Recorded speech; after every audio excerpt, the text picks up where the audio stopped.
Imagine a humble fruit, right? Mhm.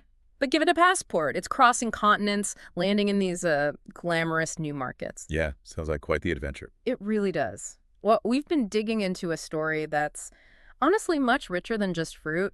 It's about ambition, it's about agriculture, and this really delicious journey. Hmm. It starts in the orchards of Uttar Pradesh, and ends up straight in the markets of Dubai. We've been looking closely at how one particular mango, the Dussehri, just pulled off this historic feat. It really is quite a saga. Yeah. It's about, well, immense hard work, dedication, definitely crucial government support, too. Yeah.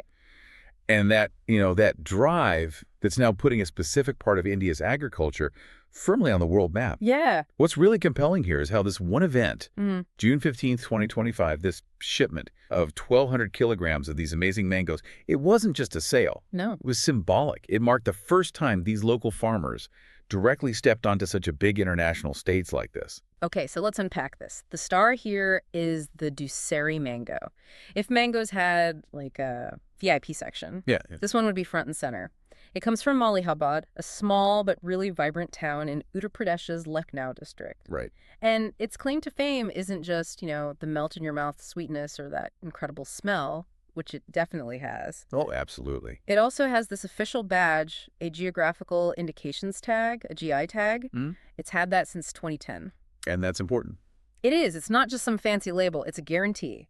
It says this mango is authentically from Malihabad, protects its origin and quality. And what's fascinating when you think about this fruit is the legacy behind it. Malihabad isn't just some random town. Yeah. It's recognized as the undisputed heart of UP's whole mango belt. We're talking like 30,000 hectares just for mango cultivation. Wow, 30,000. That's huge. It is. Spread across 14 districts. It's like generations have poured their lives into perfecting this. Families have been growing mangoes there for over 200 years. 2 centuries. Yeah, passing down secrets, generation to generation. This isn't just farming. It's heritage. It's alive. Mm. So that GI tag, it becomes more than just quality, like legal shield, protecting that heritage, stopping anyone else from saying their mango is a Malihabad Dussehri. Okay, so you have this amazing mango with this rich history. How do they actually get it to Dubai? That seems like a big leap. It was. So on that key date, June 15th, 1,200 kilograms of these beautiful golden mangoes, Right. meticulously packed, 400 boxes, Yeah. each exactly 3 kilograms. They took off from Lucknow's Mango Pack House. State-of-the-art facility, I gather. Exactly. And their destination was this Dubai importer, Virgo Trading LLC. The size of just that first shipment worth about $2,992, or roughly 2.5 lakh rupees. Yeah. It's a lot about the ambition here. It apparently was flagged off with a proper ceremony. The horticulture minister, Dinesh Pratap Singh, was even there. Wow, so like a real launch event. Totally. Felt like watching a dream take flight, you could say. Which makes you wonder, what does it actually take for a fruit, especially something delicate like a mango, to travel the world? Yeah, that's the crucial question. We looked into the really tough international standards these mangoes had to meet. It's way more than just picking them. I bet. Every single step, harvesting, cleaning, sorting, packing, was under intense scrutiny. And to make sure they arrived in Dubai just as fresh as they left, Yeah. they maintained this precise, unbroken, 48-hour cold chain. Okay, 48 hours. That sounds intense. It is. Logistical precision is absolutely critical. Imagine keeping thousands of mangoes at the perfect cool temperature across thousands of miles. Right, any slip up in. Exactly. Nobody wants a sad, squishy mango after all that effort. Definitely not. So given all those hurdles, who are the key people on the ground making this happen? Well, it really comes down to the local farmers and their farmer producer organizations, the FPOs. Oh, the FPOs, yeah. We specifically looked at Errata Farmers Producer Company Limited and Malihabad Farmer Producer Company Limited. And this was like a genuinely historic first for them. How so? They independently managed an international export themselves. Imagine the pride and, the learning curve involved in pulling that off. Absolutely. From local growers to global exporters almost overnight. Pretty much. And what's key here is understanding how this whole thing shows the power of, targeted development and support. Okay. These FPOs didn't just suddenly know how to export. For nearly 2 years, 3 FPOs from the Lucknow area got intensive training. Training from where? Through the Indo-German Agricultural Market Development Project, the AMD project. It was like a deep dive, a crash course, really. In what specifically? Everything. From specific harvesting techniques like picking mangoes at just the right stage for export, which is different from selling locally, Right, makes sense. to meeting the UAE's really strict phytosanitary rules. Plant health, pest control, all that stuff. Got it. The non-negotiables. Exactly. The training covered post-harvest handling, packing, all the documentation. It was invaluable. And the success of this first shipment means they might scale up weekly exports to maybe 5,000 kilograms. Wow, that's a huge jump from 1,200. It is. And because the FPOs are directly involved, more money stays with the farmers, cutting out middlemen. That's huge. Yeah. So you might think, okay, it's mangoes, but why is this shipment such a big deal? Right. What we found is it's way more than just fruit. This is a potential game changer for Uttar Pradesh farmers. For so long, they've been kind of in the shadow of states like Maharashtra and Gujarat. Yeah, with their Alphonso and Kizar mangoes. Exactly. Those tend to hog the export spotlight. But UP is actually a giant in mango production. They grow 40% of India's total.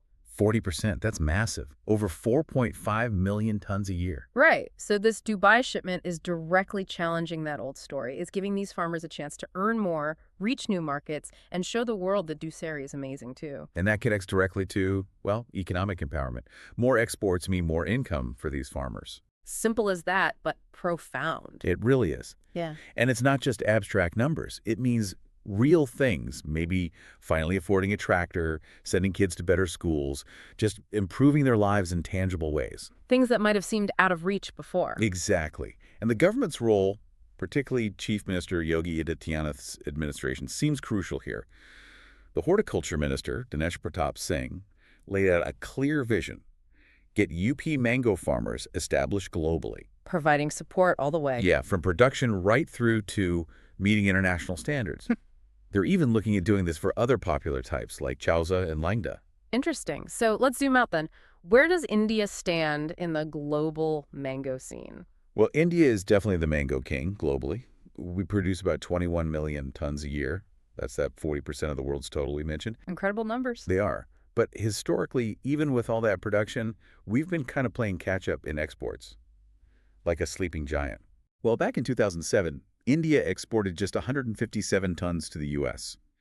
That number's grown, hit about 3,000 tons in 2024, but it's still a tiny fraction of what we grow. Right. So what's been the main hurdle?